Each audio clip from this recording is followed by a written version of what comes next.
handumanan sa kaaw. Maayong alaw kaniyong tanan nga mga suking tigpaminawan, nining handumanan sa usa ka awit. Ingon man sa mga artista nga maghatog kinabuhi, nining akong suwat tampo. Ako si Katie. Kining maong kaagi ni sa akong lola Belen. Sa dili ko pasugdan sa pagsaysay, palihog pagtugtog sa awit nga nagulungan, Leonora. RMN Drama presents Handumanan sa kaawit. Ano pa daw sayan suwatampo karon? Mo kini usa ka babae nga nagpuyo sa Kalilangan, Bukidnon. Ang gantong magtatampo nagdasagan nga Katie.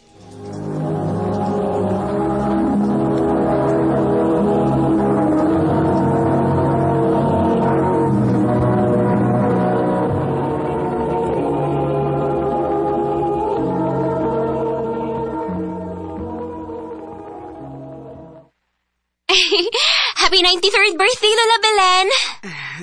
Salamat. Wish sala! Una ka mo blow si mong kandol. Unta, makita na nako ang akong bana. Ha? May bana ka da, Lola?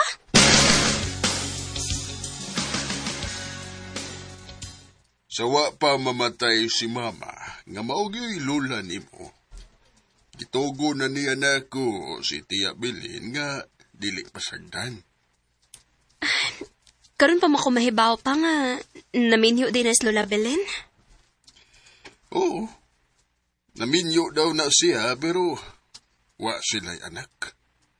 Anya, asa man nun iyang bana pa? Usaga military ang iyang nabana.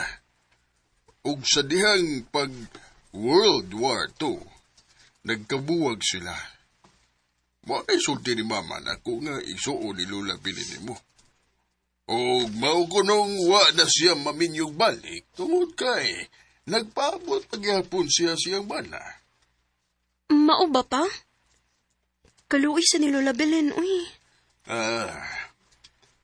Sa akong tanaw, hangtod karon gani, nagpaabot pagyapon na siya.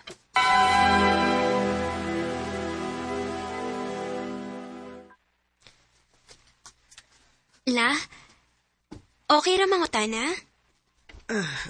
Unsa man na? Naminyo ka di ay? Uy. Nganong nangutan naman ka? Ingon manggod si Papa. Naminyo ko. Pero hangtod karon wa paghihapon ko niya balika. Unsa la? Unsa man day nahitabo? Gusto kang masayod sa tanan? Paminaw.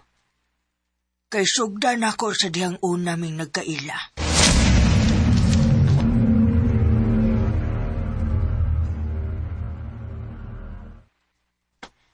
Belen, pangandam ha? Daghan taglutuonon karon. Dunay mga military nga moanhi sa atong lugar. Ug isip pasalamat silang pagbantay dinhi sa atong lugar. Ato silang lutuan og pagkaon. Sige ma.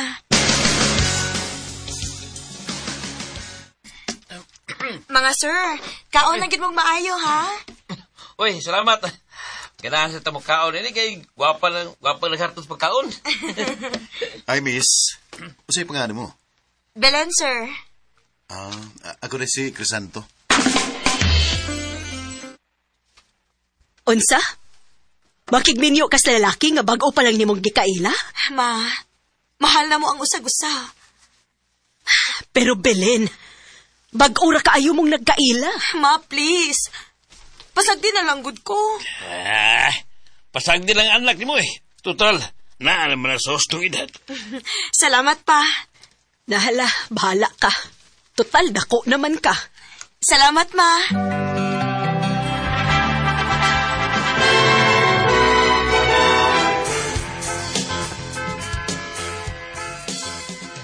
Mubiya ka din, eh? Kinahanglan bilin. Nagkinahanglan na mo nga itong nasod. Ug isip po sa kamilitary. Obligasyon ako nga protektahan kini. Mobalik ka? Balikon ta ka. Ay kabala ka. Magamping ka din niya. Crisanto, Mahal kit ka. mahal sad kayo ti ka. Kano sa mga mobalik? Wa pa kumahibaw. Crisanto.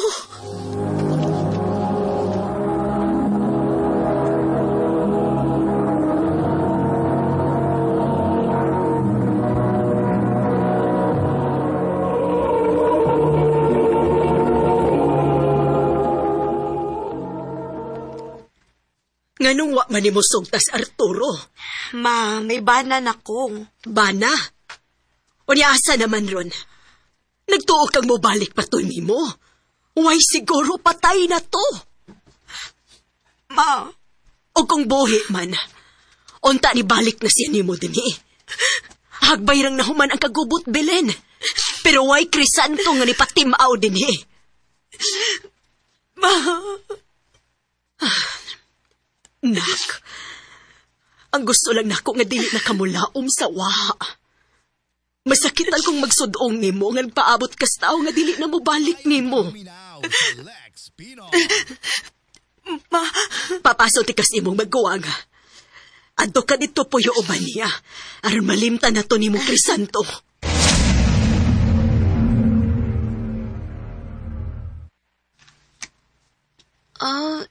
So mao din ang naabot ka din sa amo, Lola? Oh, kay anhin naman ko gipapuyo nila ni Mama o Papa.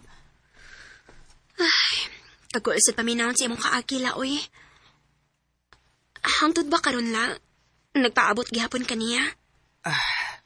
O apo, siya may hinungdan nga nung nagpabilin pa kung buhi ining kalibutana. Lola Belen.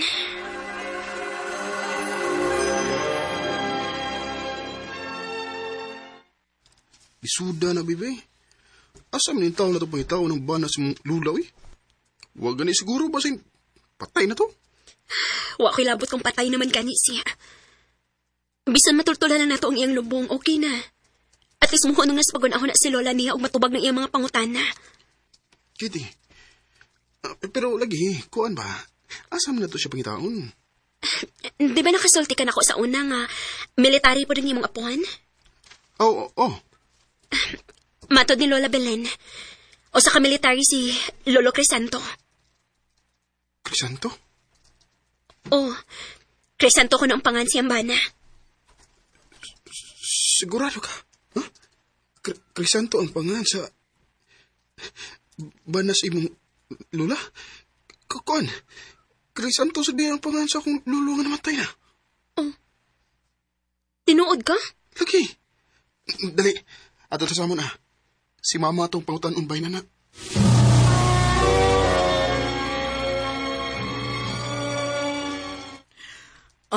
Mao ni ang iyang picture sa batanon pa siya.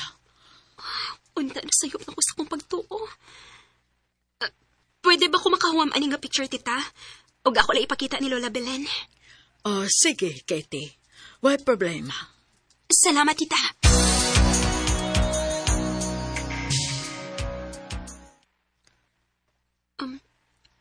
Lola Belen, nakaila ka ba, ani?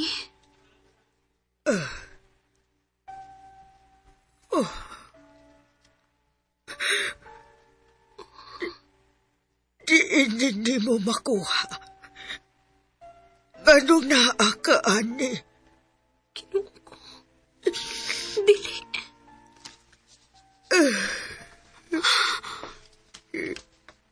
Sa ato pa. Ang akong lolo mismo nga, si Lolo Crisanto, may banas yung Lula Belen. Siya kini. Si Crisanto kini. Siya ang akong bana nga dugay ko nang gipaabot. Hain siya.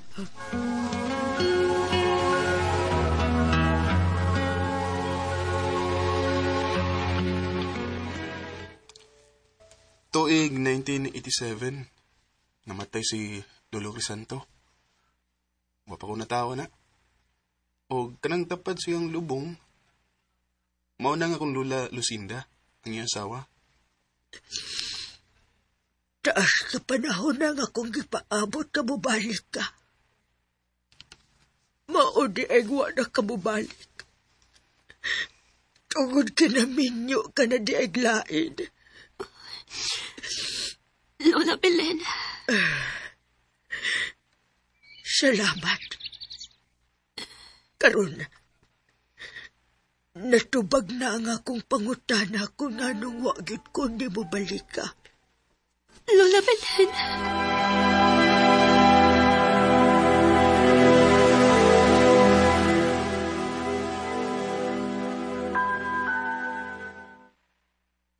Sukad nga nahibaw siya tinuod.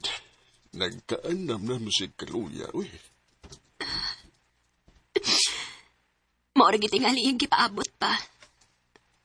Maorag itingali hinungdan kung anong napabilin siyang nagpakabuhi. Tungod kay gusto siyang mahibaw kung asa na si Lolo Crisanto. Ang nakasakit lang, patay na ni sa diyang iyang nakitaan. O ang mas labaong sakit, nahibaw ang tuod niya. Pero naminyo din iglain. Samtang siya, pila ka tuig na nagpaabot aron lang balikon siya. Nak. Naluoy kay ko ni Lola Belen pa. At least, nak. Natuman na ang iyang wish nga. Una siya mawa. Makita niya ang iyang bana. Kung sa may mahitabo ni Tia Belen, dawato na to, nak. Tiguang nasag kay siya.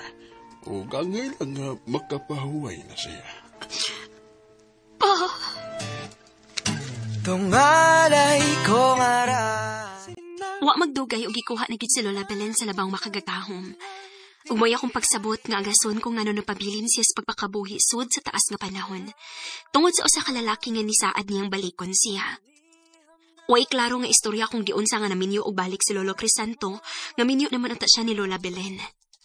Gusto pa unta akong magsusi, pero dili ko gusto nga basin mauna unya ni ikalain sa pamilya sa akong uyab. Kay bisan mismo sila, wa mahibaw nga una daing naminyo si Lolo Crisanto sa akong Lola Belen. Sakit kaayong huna-hunaon ang kaagin no Lola Belen.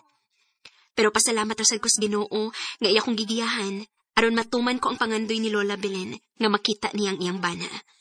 Dinhin na lang kutob. Daghang salamat, RMN.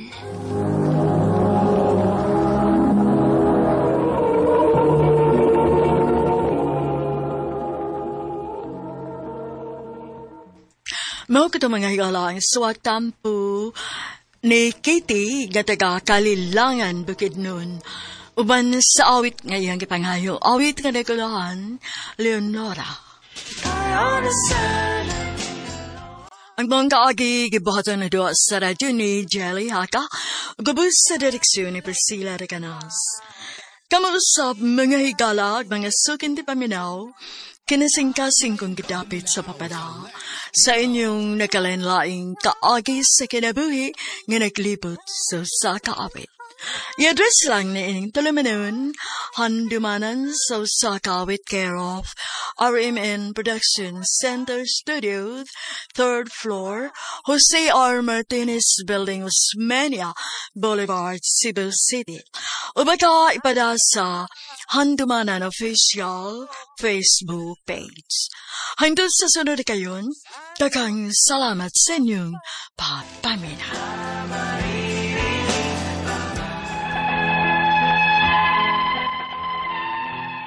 May ngadlaw kaniyong tanan nga nagpaminaw karon ning tulumanon, kini ang akong suliran. Ilabi na kaninyo Dr. Rene Obra o Atty. Elaine Bathan. Ingon man sa mga artista nga maghatag og kinabuhi ning akong suwat suliran. Ako si Dennis, 33 anyos, og minyo. Tagua lang ang akong address. Punto legal kining akong suliran, kabahin kini sa property o bahay nga among napalit sa bidding sa pag-ibig. Aron inyong hisabtan, ingon ini ang panghitabo.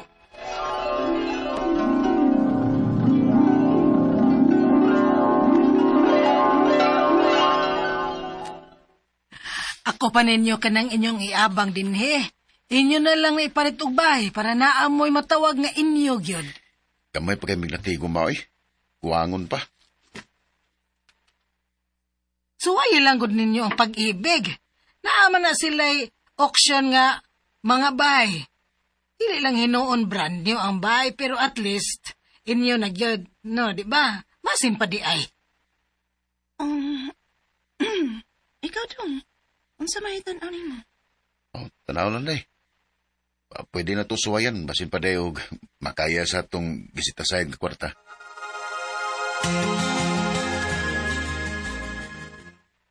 Yes! Ikadaog tas bidding day. Nanagyan na niya ti kapuy-an nga bahay dong. Nga matawag yun nga ato na. Og di na ta magbagoon nga magbayad og abang kada buwan. Maong yun. Ay, salamat, Lord. Aware naman mo, di ba? Nga naapay nagpuyo sa bahay nga inyong nadaog sa bidding, ma'am, sir. Yes, ma'am. Naghatag lamig notice ani nila nga kinahanglan na sila mopahawa next year. So, naapa sila usa ka tuig nga mupuyo sa property. Okay ra, ma'am. Sige lang dong, uy. At least, napalitan na to barato ang bahay. Unya, in good state pa kaayo. Dako gid kay tag natipid dong. Mao gyud, day Ruda.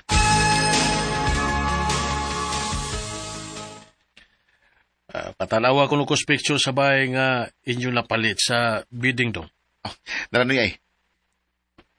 Uy, ayos na. Gwapo pa kayo. Barato na yun nga pagkapalitan dong, oy. Lagi noy. At least kung naamanggani usbunan ang kamay na lang. Kay okay pa magkayo ang property.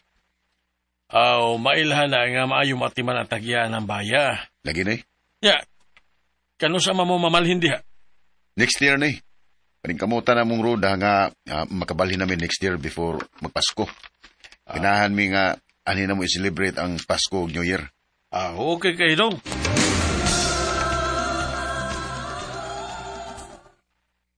Unsa? Nangita na si kaglaing client? Oh, good. Para extra income pa. Wala magani kay halos to. Gudya, nangita pa yung kagdugang nga trabaho? Dennis, kinahanglan. Tingali na limot ka. Nga igug yung nahurot ang atong savings sa bahay. Gusto ko nga inigbalhin na to. Kompleto na tas butang. Pila ra ba yung pagdagan sa tuig? Oh, hinuunsad. Excited na kay kung mamalhin to, uy. Di na ko makahuwat nga mag-design sa bahay. Kaan pagyog ko. Nakailan na kay kunimo. Kinahadyo kay kanang artihan gidugmayo ang bay. Siyempre, no? Gertihan ko manggani ning atong giabangan bisag gamay ra ni. Unya dili ato. Unsa na ka nang makahunat na gid ko puhon. Spacious ba ang bahay nga atong napalit, no? O usasab, dili na ko anugnan kung makagasto manggani ko kay ato namang gyud. Sakto gyud ka, Ruda. Oh, aware naman ka ang ex-owner nga mobalhin mo next year anang buwan ha. Wa pa na mo masultihi, ma? Aw, sultihin ninyong daan, mintras sa iyo pa. Aron makapangandam sila o makapangita dayon silang ilang kapuyan. Ma.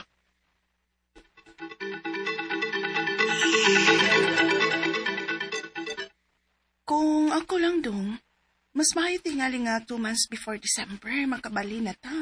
Bitaw, no? Di ba lalim kong magbalhin-balhin na? At least ba, makarga na nila kinay-hinay ilang mga butang kung asa man sila magbalhin. O kita pod, makahinay-hinay pag tag-arrange siya itong mga butang dito. Sige day. Nakonsultihan.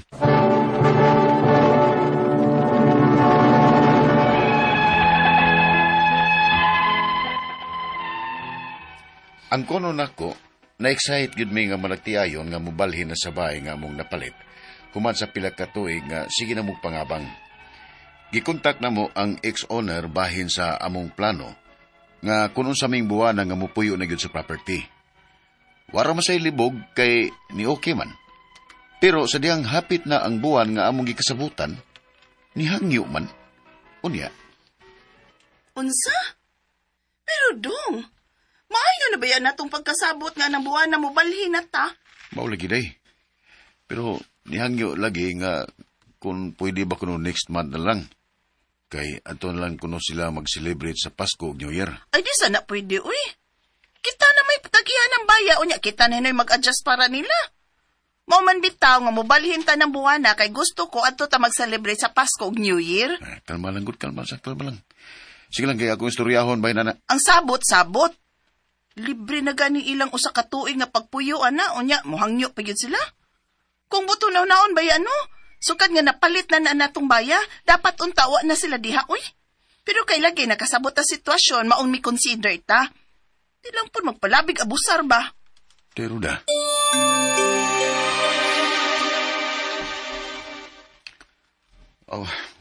Sila inahimo kay ako manggiingnan nga kung sige kasabutan pag-una, mao lang yung tumanon.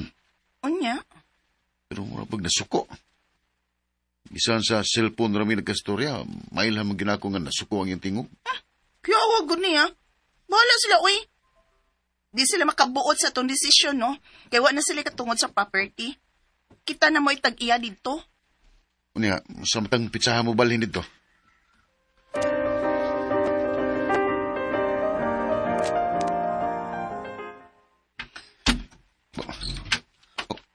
Day, tanawa. Ginoo ko. Usa may gibuhat nila sa property. Layo naman kayo sa itsura sa diyang napalitan eh. Klaro lang kayo nga gituyo ni nila guba, day. Ginoo ko dong. Unsaon man eh.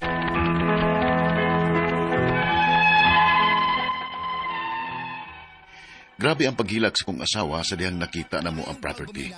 Imbes ma-excite me, napulihan og kasuko og kahubos tungod kay wag gyud mahitsura ang bay. Ang among pangutana mao kining mosunod. Unang pangutana, bisag unsaon nagkontak ang ex-owner, di na gyud makontak pa. Og dili na sad matrace kung hain sila karon. Unsaon man ninamo nga grabe magkakaguba ang property. Gikan sa wiring, sa iniduro ug uban pa. As in gyud kaayo nga pertigyong gubaas bay. Layo ra sa dihang amo siyang napalit. Ikaduhang pangutana, di ba gud ay liable ang pag-ibig nga mugastuan ni kung dili na namo makontak ang ex-owner? Ikatulong pangutana, sakit kayo sa among buot nga manigtiayon nga mao ni among masugatan. Imbis mo balhin na untami, pero wa naman hinuon mi makabalhin kay dako gyud kaayo trabaho ng bay. Asa man mi pwedeng moduol ani kung dili manubag ang pag-ibig sa gastuhan sa pagpaayos property? Ikaupat nga pangutana, og katapusan, kung i-open for auction ang usa ka property, gusto ba gud ay nga naapay nagpuyo sa among property? Dili ba gud ay unta angay kung i-appeal nila sa auction? Dapat unta nga wa nay nagpuyo ani? Palihog tabangi og tambagi ko. Kining akong suliran, Dennis. Maayong adlaw mga suking tigpaminaw kini si Attorney Elaine Bathan og ako karong adlaw ang muhatag ninyo og tambag tubag solusyon kalinawan sa inyong mga pangutanag mga problemang may punto legal. Mga personal nga mga pangutanag mga problema Attorney Elaine Bathan to the rescue. Pero medical gani mga pangutana agoy Dr. Obra gyud gihapon ha nga tingog sa kahanginan ang inyong madungog og muhatag og mga pagtulunan no kabahin sa medisina o siyensya sa ato ang mga isyong panglawas no Dr. Obra gyud na ang mo hatag na tog tambag tubag no pero kaning mga legal Attorney Elaine gyud ni and muna ang mga suwat ninyo padayon ipada sa suliran_612@yahoo.com or sa ato ang Facebook account nga kiniyang akong suliran official writers page. Pwede sad atong ipadala sa 3rd floor Jose R. Martinez Building,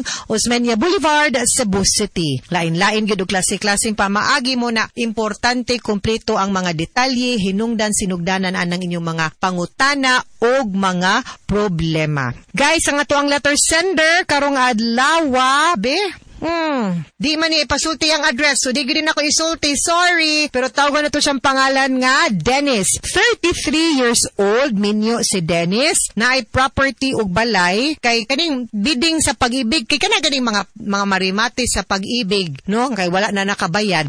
i-auction man na nila. So, usahay, medyo ubos-ubos po yun na ang presyo sa pagbaligya ana. So, naasa giuban nga, diha good po, no? Mamalit, unya, iutang na po na nila ngadto sa Pag-ibig. So, I think mauni ang situation nga napaminaw na to sa drama sa ato ang letter sender karong adlaw. So, una, niyang mangutana kay naga-issue ni sila siguro kay ang kanila mo palit ka, of course, no, before nako tubago ng pangutana sa drama manggod na paminaw nato no nga bati ang balay, ang aktwal, no? Sa balay, guba, daghang ipaayo, usahay yun na ay mga maldito kaayo nga, kanang tag-iyas yuta kay abi, or balay kay abi na rimate na, gubuna nila, ang kanang kuha niya, usa nila i-abandonar, maldito gud salbahis, so murag mo ganun na hitabo.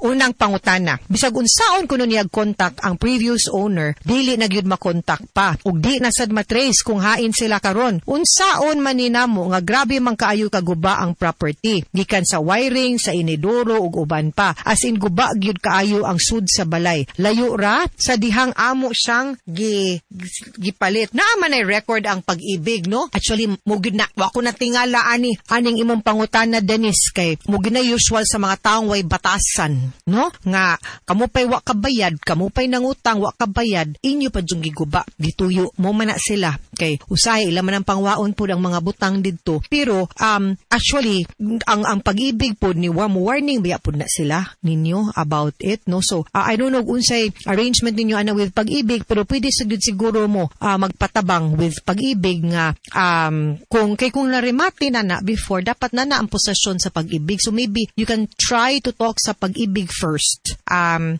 then magpatabang mo kay basin pwede ta maka-go after or kiha atong mga previous occupant or tag-iya ng yutaa o balay. Ikaduhang pangutana, dili bago di ay liable ang Pag-ibig nga mo gasto ani kung dili na namo makontak ang ex-owner mo na I think manggod base sa ako ang nasabtan aning mga auction, no, dapat pag auction nila ang possession ana sa Pag-ibig. So kung naay ma-prove na to nga medyo nasipyat si Pag-ibig nga ilan ang gi-auction na apa didto, dapat manubag sila ninyo. So dapat mo na i-coordinate nila na suryaa silang tarong. Kasabot ko niya ikatulong pangutana. Kay sakit kay siyahang buot nga managtiayon nga maoy ilahang masugatan, imbis mo balhi na unta sila, wa na sila makabalin kay dako kay trabaho unon ang balay. Asa sila pwede mo dool kay ang Pag-ibig di magnubag sa gastuhan pagpaayo sa property. That's very common, pero dapat mo tabang sila ninyo to go after the owner para sa katong property sa yuta, no? So ikatulo, ayang katapusang pangutana guys, ikaupat ug katapusan. Kung i-open for auction ang usa ka property, husto bagod di ay nga naapay nagpuyo sa among property, dili bagod unta maoy angay kong i-appeal nilas auction, dapat unta nga why nagpuyo ani mo na dapat mo gina dapat ang ako ang gihuna-huna nga dapat pag auction nila nana nila ang property kay narimati naman na dapat nana nila, dili nga gi-auction ninyo papahawaon pa, dili kay dapat kung pagpalit nimo as is where is nagyud na kung unsa iyahang situation. Kung gubaon pagbili nila pagpapahawa gipapahawa na gyud unta to mo gina ang sakto. So di ko mo to nga dili sila manubag kung naay sipyat og sala ang Pag-ibig. Pwede ka mo duol nila nga to sa ilahang legal para ma-check. Di mo siya gugukiba og asa gyud ning inyo, asa kay para maka-refer unta ta, no? Kay naatay amiga dihang abogada si Attorney Lovelia Albina, no? Pero basin po og wala po ka din bastasyon kung asa siya na-assign. So,